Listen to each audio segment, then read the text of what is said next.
سر یہ تو ہم بولنا شروع کریں تو یہ پوری رات یہ چلتا رہے گا، کتابوں کا خدا اور بابوں کا خدا اور آخری لے لے تبرکن۔ صحیح بخاری میں حدیث ہے کہ نبی علیہ السلام کی وفات ہوئی، سیدنا عمر نے تلوار اٹھا لی، جو شخص کہے گا کہ نبی علیہ السلام فوت ہو چکے ہیں میں اس کی گردن مار دوں۔ اتنے میں سیدنا ابوبکر آئے، سیدھا چلے گئے حجرہ عائشہ میں سلام اللہ علیہا، نبی علیہ السلام کی میت کو جا کے بوسہ دیا اور کہا یا رسول اللہ، اللہ تعالیٰ آپ پہ دو موتیں جمع نہیں کرے گا، ایک موت تو آپ کا مقدر تھی، وہ آپ کو آنی تھی، اب آپ آخرت کی زندگی میں جا چکے ہیں۔ باہر نکلے تو سیدنا عمر اسی طرح کھڑے ہیں۔ سیدنا ابوبکر نے بجائے کہ حضرت عمر کو سمجھاتے ممبر کی طرف گئے، ان کو پتا تھا کہ اس وقت صورتحال یہ ہے کہ اس کو اس طرح ٹیکل کرنا ہے، پھر ابوبکر تو ابوبکر ہے صاحب۔ تو انہوں نے کہا لوگوں میری طرف متوجہ ہو۔ صحابہ کہتے ہیں کہ حضرت ابوبکر کی رسپیکٹ لوگوں کی نظر میں حضرت عمر سے زیادہ تھی، پہلے وہ جھمگھٹا حضرت عمر کے نزدیک لگا ہوا تھا، لوگ حضرت عمر کو چھوڑ کے حضرت ابوبکر کی طرف متوجہ ہو گئے۔ سیدنا ابوبکر ممبر پہ چڑھے، انہوں نے پہلا جملہ ہی بولا جس پہ سیدھی 295 سی لگتی ہے، من کان یعبد محمدا فإن محمد قد مات، جو کوئی تم میں سے محمد کی عبادت کرتا تھا جان لے کہ محمد علیہ السلام کو موت آ چکی ہے۔ ومن کان یعبد اللہ فإن اللہ حی لا یموت، اور جو اللہ کی عبادت کرتا تھا جان لے کہ اللہ کو کبھی موت نہیں ہے، وہ ہمیشہ زندہ ہے۔ یہ پڑھنے کے بعد انہوں نے آیت پڑھی اپنی بات کی دلیل میں۔ یہ صحابہ کی سنت ہے کہ اپنی بات کی دلیل میں قرآن و حدیث پیش کرنا، آپ کے بزرگوں کا طریقہ ہے شعر و شاعری کرنا۔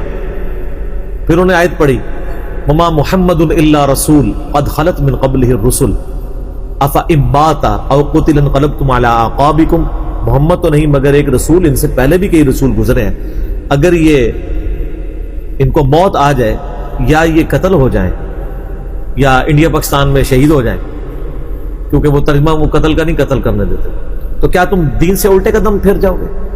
جو کوئی دین سے الٹے قدم پھیرے گا وہ اللہ کا نقصان نہیں کرے گا اور اللہ تعالیٰ ثابت قدم رہنے والوں کو جزا دے گا۔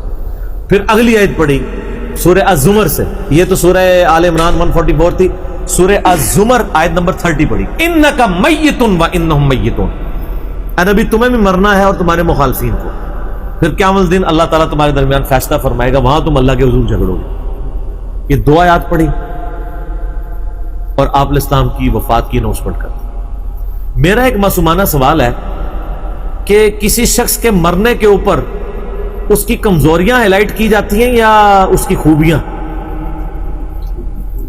یہی ٹرینڈ ہے نا دنیا میں، اور دنیا کا ہسٹری کا سب سے کامیاب ترین شخص، اللہ کا سب سے برگزیدہ بندہ وہ فوت ہو رہا ہے اور اس کا سب سے لاڈلا صحابی اس کے فضائل نہیں بیان کر رہا۔ دکھائیں کہاں خطبے میں فضائل بیان ہوئے میں؟ ساری وہ باتیں جن کو آپ نیگیٹو باتیں سمجھتے ہیں۔ اعلیٰ ہونا چاہیے تھا کہ لوگوں نبی علیہ السلام فوت ہو چکے ہیں اور قرآن میں آیت ہے وما ارسلناک الا رحمۃ للعالمین ان اللہ وملائکتہ یصلون علی النبی، تو سارے پڑھو درود، یہ ہونا چاہیے تھا نا۔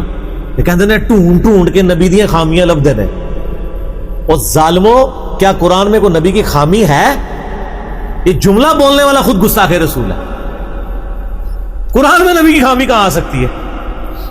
نبی علیہ السلام کے بارے میں جو عقیدہ ہے وہ بتایا جاتا ہے جس کو آپ خامی سمجھتے ہو۔ آپ اللہ کے قرآن کو اگر آپ خامی سمجھتے ہو تو یہ آپ کی خام خیالی ہے۔ نبی علیہ السلام کی وفات کے اوپر آپ کے فضائل بیان نہیں ہو رہے، بلکہ بالکل 180 ڈگری بات ہو رہی ہے۔ کیوں؟ کیونکہ کتابوں کا خدا اور ہے اور بابوں کا خدا اور ایسی تھیوریٹیکل بات ہو رہی ہے جس کا کوئی تصور ہی نہیں۔ صحابہ کرام میں نبی علیہ السلام کی عبادت کون کرتا تھا؟ یاد ہو دو پارٹیاں تھیں، ایک کہہ رہے تھے ہم نبی کو پوچھتے ہیں، دوسرے کہتے ہیں خدا کو، پھر تو بات بنتی تھی۔ ایک چیز ایگزسٹ ہی نہیں کرتی، شرک سٹارٹ ہی نہیں ہوا۔